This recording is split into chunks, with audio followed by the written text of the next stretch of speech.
little difficulties that are going on. But anyway, welcome to the show tonight. We're continuing from last week.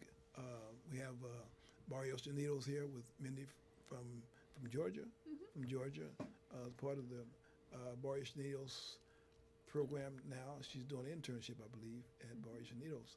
So we're going to continue from last week. And you you going to school here in Santa Cruz? So I'm just doing like sort of a satellite semester. So I'm still enrolled in courses at the University of Georgia, but just completing this internship in in California. Okay, okay, Yeah. okay. And Nani, could you give me a little information on Mindy? How's her How's she doing? how's it fitting? Well, like I said, having the prison project takes a lot of work. It takes a lot, and if people come in, do a little time on the work, and they continue, and it's like schooling. You come in, you learn certain techniques, you learn certain things, and then you move on to do some work. And so there was a time where the last coordinator, moved on, and so when people move on, a lot of it falls on myself. And besides running the organization and running the prison project, it takes a lot, and the correspondence. So the correspondence is a big thing because we reach out to all those individuals that we cannot go personally. People out like in Susanville, Pelican Bay, Florida, Texas, Southern California. So we usually go to prisons around our area in Northern California. But this keeps us in touch with some of the individuals that are being moved around the state, and artists that are in Arizona, Florence, Arizona, or Marion, Illinois. So we get letters from all over, even You Alaska. get letters from Mary? Prison? Yeah, we get Alaska? letters from a lot of prisons, New York, Attica. So we send them a lot of materials. Try to encourage them to keep studying, and they reach out to us. Um, so that takes a lot of work. So I was like, 6 months behind probably a year behind my correspondence, and still attending and doing workshop within Soledad Prison, which is where I'm based at now, and CTF. Uh, and the brothers there have been very, very welcoming. We've been doing some incredible stuff there. But the prison project was kind of falling behind and stuff. So when I got word that there was this young lady out of Georgia who wanted to come and do some work, I was going like, "Well, is she here yet?" you know. Yeah, yeah. And so Mandy came to Santa Cruz, and it's a project where you have to come sort of kind of prepared, or if you're unprepared but you can get on it right away, that's cool. And that's what Mandy did, because I gave her like maybe a few times we talked about what the prison project and what we needed to do, and there's all these other things that got to be done. And I said, just do this, do that. And I have to say that the prison project and just doing work in prison takes a lot. Sure. And sometimes people can't do it. But she came in there and left her by herself and says, "Look, this is the office right here. This is this is that. She went to work. Go for it." Went to work. And she did. That's She took it upon herself. So she's a self-starter, That's motivated. yeah. And then I think that once she got into reading the letters, I think that's where we all get drawn in. Right. Because you can read through the letters. You can read through those that want a girlfriend or want this and that, but you start to see the pattern of people that want help, and that's what gets to you, that this person is serious. Right. What am I going to do to be able to support that? Exactly. And so from there, Mandy took it over, Yeah. and now she's got some people, interns, doing some work for her. Yeah. So I would say between like me and the 2 to 3 other interns that are working with the prison project, we've probably sent out over 70 correspondence packets Really? in the Wow. 3 months since I've taken over. Wow.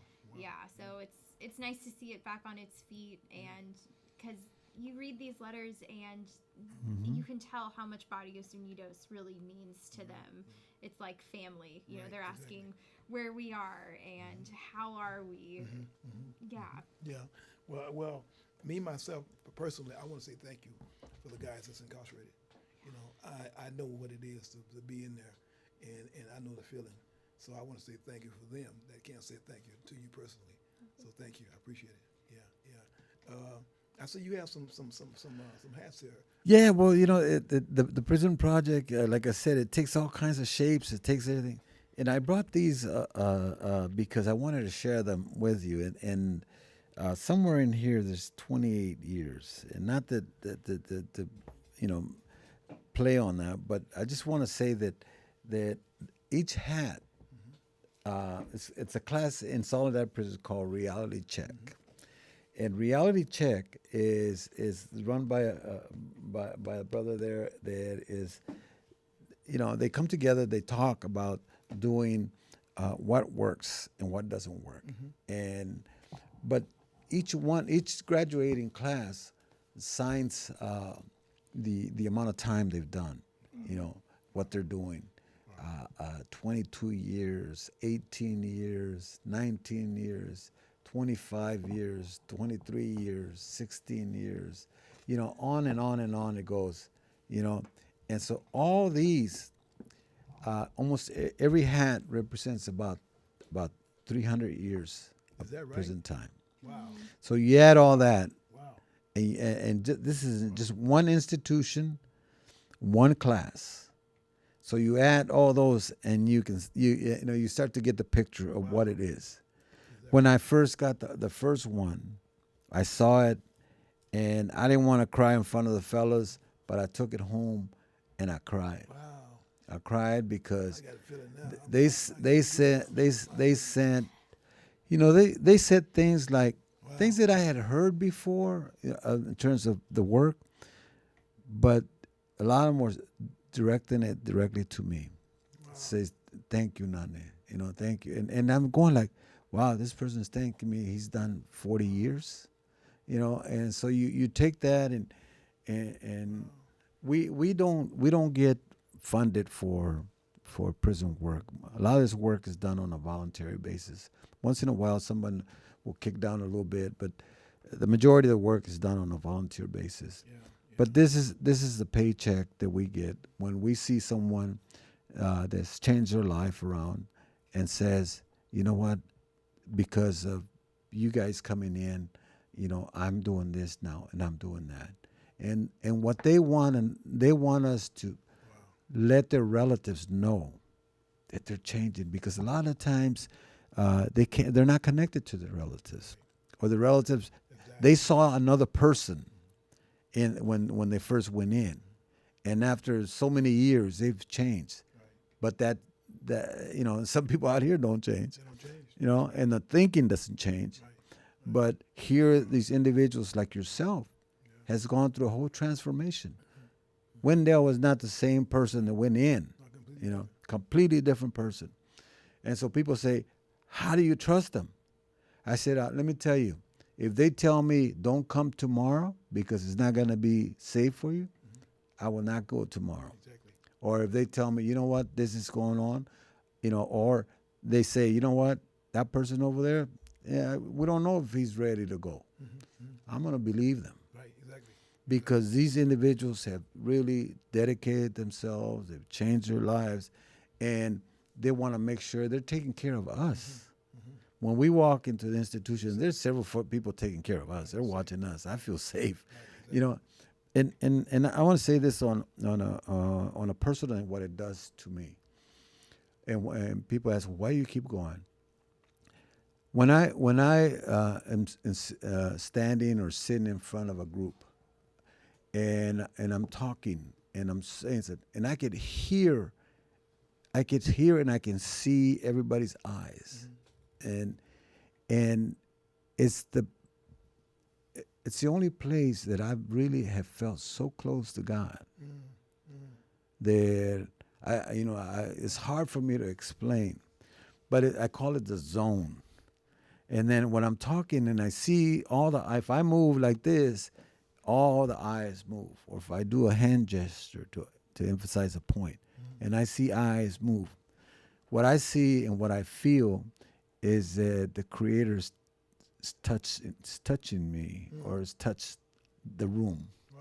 Wow. and I go like, wow, and sometimes it could be a couple seconds, sometimes I'm lucky and I get 5-6 seconds of that, but it makes me feel so connected that I'm in the right place at that particular time.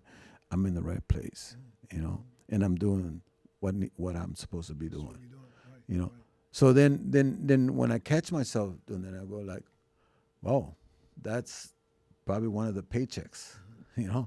more than a paycheck, Exactly. Exactly. Exactly. more than a paycheck." Exactly. Yeah. And so you keep going back, Keep going back. and also because my family has been affected by it, for a long time. In 1975, 11 members of my family went to prison, and it hasn't stopped since then. We're going on 4 generations. Every once Sunday a month, or 2 Sundays a month, I go lined up just like everybody else, and I go visit my grandson. My grandson is a young man, got caught up in the system at 17, got tried as an adult, and he's now in a level 4 prison. So I go and I support him, and as a family, as a grandfather, I'm talking to grandfathers, we get a second chance. Because if we didn't do it right with our first kids, then we have our grandkids to be able to make it right. And my 2 boys, they're doing good. My daughter's doing good, but I still got my grandson, So I tell them, you know what? I gotta stay healthy. I gotta stay strong for the next 10 years because I want to hug you out here, Right. And so when I line up, I get a chance to talk to other relatives, and many men, mostly women, are in line to visit. Very few men go visit. And so I get an opportunity to talk to fathers and grandfathers that they should reach out to their sons or daughters, and whether they're incarcerated. I might not agree with what my grandson did, but I will never turn my back on him. Exactly. And that's what he needs to hear, Exactly. that someone's there, and he's gonna make it. He's gonna be all right, Sure he is. you know. But there's a lot of people that are forgotten. And that's why we have to carry these hats. We have to keep doing these programs, because there's some people there that never receive visits. Never. That's right. They never receive visits. I just had an opportunity to support a couple of sisters that went to go visit their dad in Pelican Bay. He had been in the SHU for 20 years and hadn't seen hadn't hugged his daughters in 30 years. Always saw him through glass, but hadn't had a visit in all this time that he had been in the SHU. He had never. So I communicated with his daughters, and they went.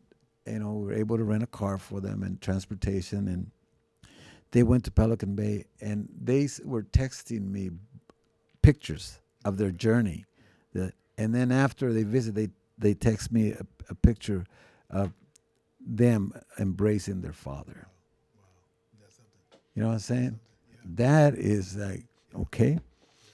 So you help out, you do that, and you keep moving. That's right.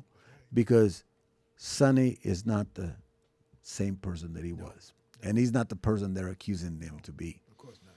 No. No. He's a father, he's a grandfather, Exactly. and he needs to be outside. Yes. Yes. Yes. So that's kind of like my own personal thing. Other than I don't agree with a lot of the laws that are there, but you can't put yourself down because you didn't create those laws. Right. Right. So how are we gonna change them? Yeah. We have a brother that was in prison, a lifer, matter of fact, some years ago. He came home and started a program called All of Us and None. His name is Dorsey Nunn. And Dorsey came home from prison, and he went to work, coming home from prison. Yeah, he went to prison, and he came home, and he put work in. Matter of fact, he got the signature block on the job applications changed. Yes. You know, he just recently got that changed. Barack Obama, the president of the United States, signed that bill to get it changed. Yeah. So it's something that the little things that we can do, we can make a big difference. Yeah. But we have to do it. Yeah. You know, me coming home from prison, I made a promise in prison. I left some good people behind. Yeah. You know, I left Gilbert Escobedo. Escobedo behind. You know, and I talk to him every week. I got money on my phone for him every week. He called me every week, and I made a promise to him that when he get ready to go to board, I'm gonna get him an attorney because he got to come home this time. Yeah. He's been home in prison way too long for the crime that he committed when he was a kid, and they keep him way too long. So it's not about the things that you don't do; it's things like that you do. You know, and you got to go back and you got to help those that you left behind. Yeah. You know, so that's what we have to do today. Yeah. Well, you know, we keep educating people, and one of the things that we did is we created this prison cell on a trailer, and what it is, it's a interactive cell.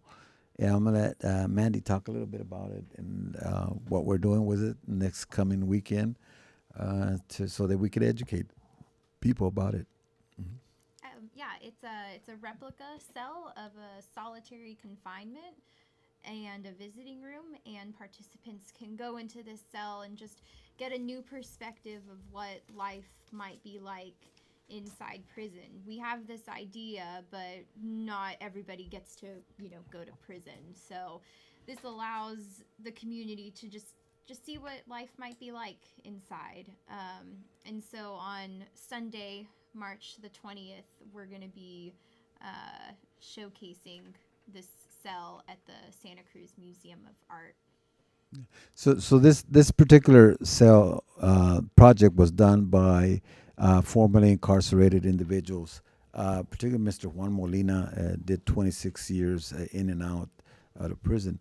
But cell number 223, that is Sonny's cell. That's the person I'm talking about that just got visited by his daughters.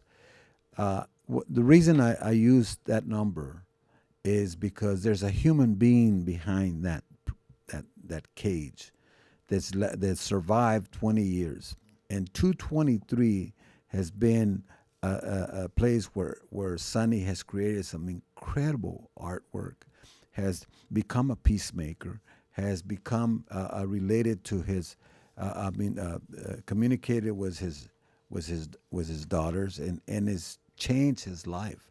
Yet he still finds himself behind those walls. So we have to be able to change some of these. And we take it to universities. This is at UC Santa Cruz University, where we expose students to the reality. It's got a soundtrack. It's got visiting areas. It's got a holding cage. And if you don't mind, last time you were in Santa Cruz, you visited, you went in there, and we don't have a photo to show. But what was your feeling when you went and stepped into this? I tell you the truth, Nanee, when you opened that door, and I walked into that trailer, right? I got goosebumps. I stopped. I wanted to back out because I'm not going back. That's what came to my mind. I ain't going back, and it might be real. I hesitated, right? But I got goosebumps over my entire body. And then when I went through there and I took that picture, it was like, wow, man, wow, I did this all these years. Yeah, it was really, really something for me to get, So that was something that maybe I needed that out here, because I know that I ain't never going back. If I go back, I'm not gonna be able to go in a cell. I go to the visiting room and visit. I can leave when I want to leave. So that's what I got out of that. Yeah, that was really something. But people need to see things like that. Yeah. Well, one of the things is that we're trying to do is educate people. It's a conversation piece, and it allows people to be able to step into there and say, "Is this where my son and daughter is? Is this where I've sentenced someone? Whether you're a judge or you're in law enforcement." And to step in there and say, how would you survive and make this your home for so long? So mothers that have gone in there and they start crying about, is this, realizing now they starts to put things together to why their sons or their loved ones come home differently, Right. Right. or when they go to visit and they go like, well, what's wrong with you? Right. Well, I just left this cage. I hadn't left this cage in a long time. So, what do they say? You let a dog out of the cage or an animal and it's caged up, man, it's gonna wander all over the place. It might even bite you. Exactly. You know. Yeah. So Yeah. so we have to look at these conditions and be able to change those. That's not the way we're supposed to treat human beings. Exactly. You know? Exactly. Yeah. Yeah. It's really, it really makes a difference when you locked inside of a cell for so many hours, 23 hours a day. You may come out for an hour or maybe 30 minutes to a room where it's no sunlight. Mm-hmm. And they actually put you in a room with some fiberglass over you, and you can't even see the sun. You got sunlight coming in, but you can't even see the sun. Yeah. And they give you a handball, and they put you in your boxers and t-shirt, and you run around for 30 minutes. Yeah. That's inhuman. My oldest son, he calls me his dad. He's actually my cousin, but he says, "You're my dad. You're the closest I have to a dad." He spent 22 years in security housing unit in Pelican Bay. He did 7 years the first time, and then he did 15 years the second time straight. 15 years he was locked up in this cell, and when he came home, he couldn't relate. There was something wrong with him. There was something that he wasn't prepared. That after being fed through a cage, a little door, and getting his whatever he had coming, and to survive that for that long of a time. So when he came home, when he got too noisy for him, he'd go in the closet. Right. Because that's about as big as his cell was. So he'd go into a closet, and then eventually, he fell and went back, and he's doing, another long stretch. He'll be 56 when he gets out, But this is happening all over. Yeah. This is happening to families, happening to all. It doesn't respect, what color you are. Right. Mm-hmm. It doesn't discriminate. And people don't have to be necessarily convicted as a violent offender to be put in security housing unit. A lot of the individuals who are in SHU are actually shot callers or affiliated with gangs, and they try and isolate these individuals so that they have no contact with the outside world. But sometimes it comes with a detriment that they won't have proper coping skills, Right. proper social skills. Exactly. Yeah, I know me coming home from prison, I've been gone 27 years, and I hadn't seen my son in 26 years, So the first day I came home, I went to Fremont, to a masjid in Fremont, I'm Muslim, and I went to make 2 prayers. And the day I came home, I didn't know that the imam that was there then, he used to be the imam in DVI. He retired in 2009, went to Fremont and started an organization, Salif Collective. So when he started the program, I came home to his organization that first day home.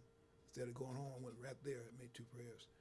So when I got there, my son was there, and I didn't know he was there.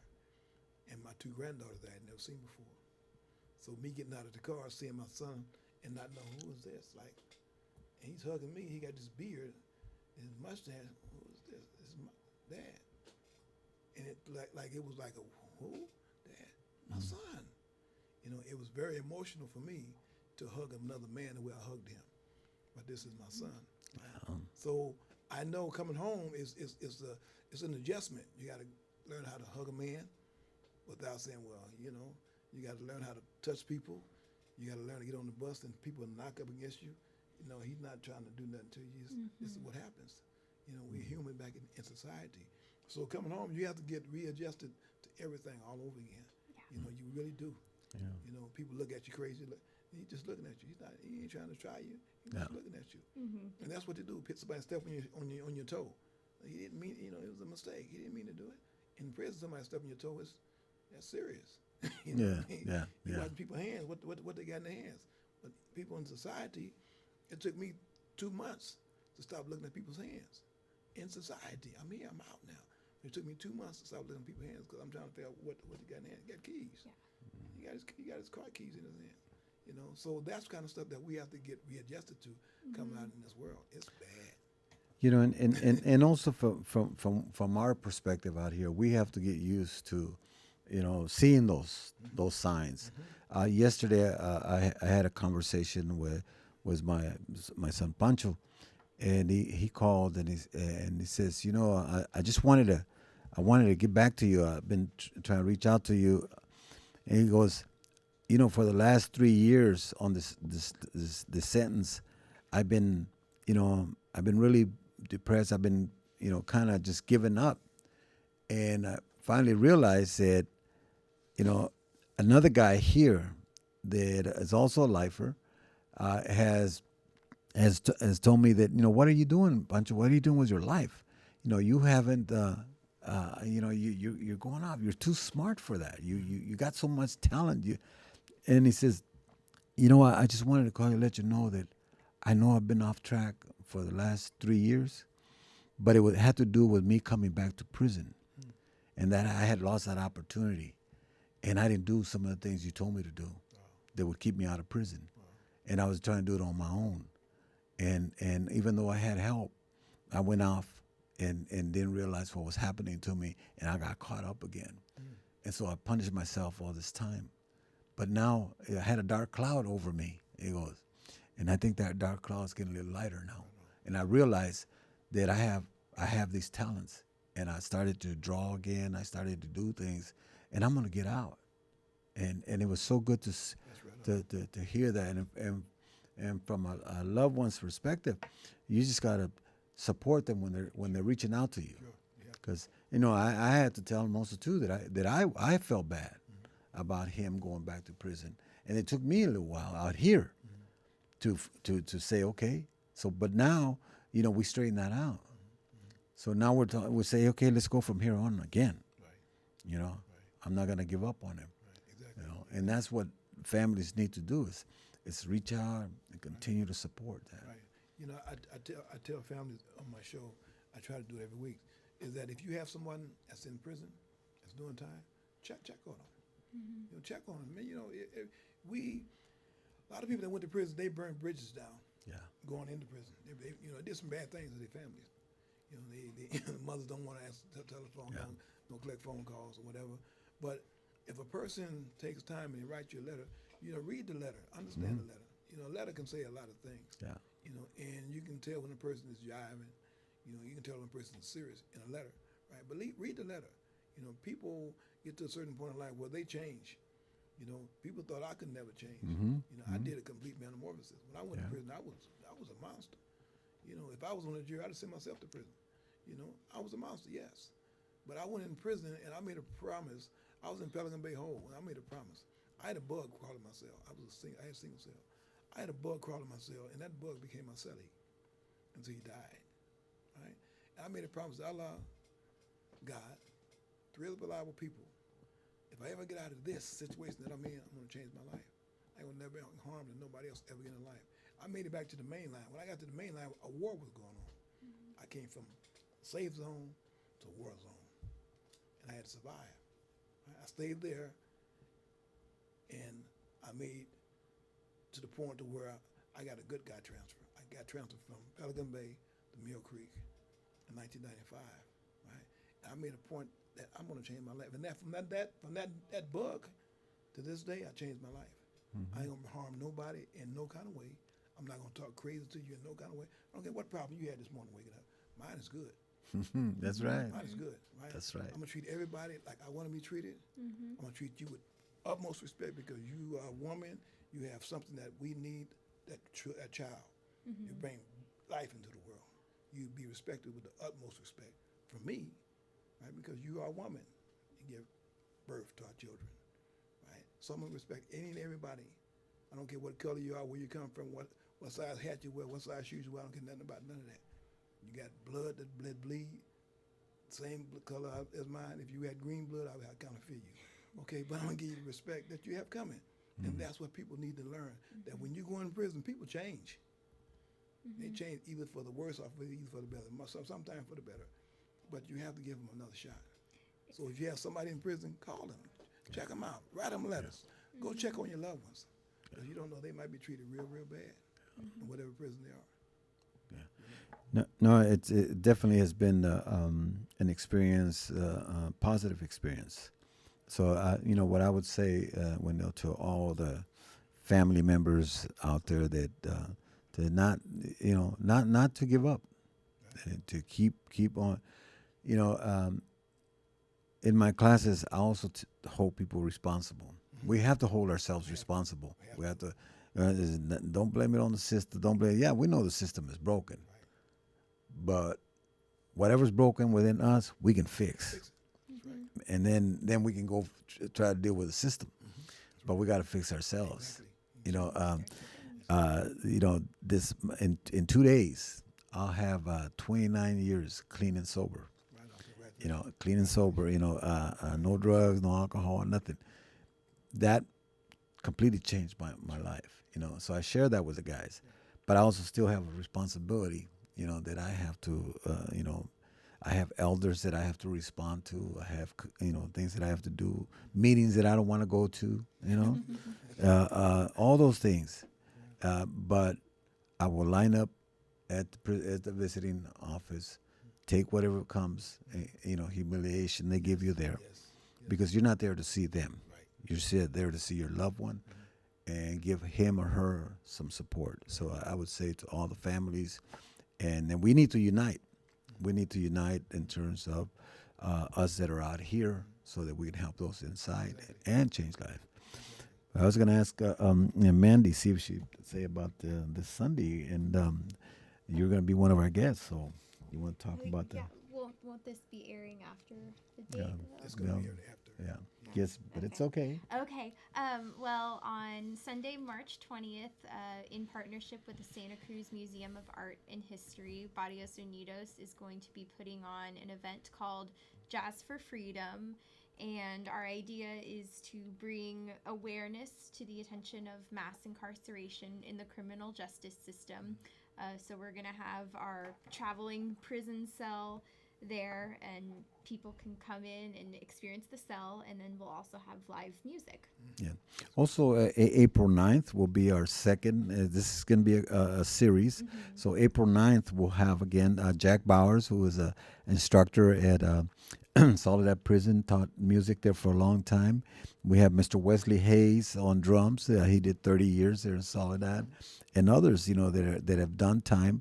So we're trying to bring the formerly incarcerated individuals to come and play music. So it gives us an opportunity to talk to the public about these laws coming up, and to be able to get them to change, register, vote, and change some of these laws that need to be changed.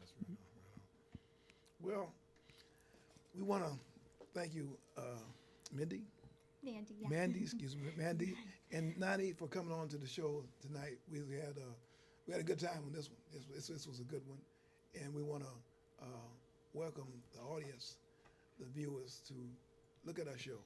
This show is brought on for lifers coming home from prison, long-time offenders.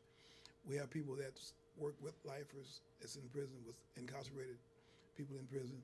And we want to keep this show going because it's something that we need. We need the community to know that we committed a crime, whatever crime that we committed.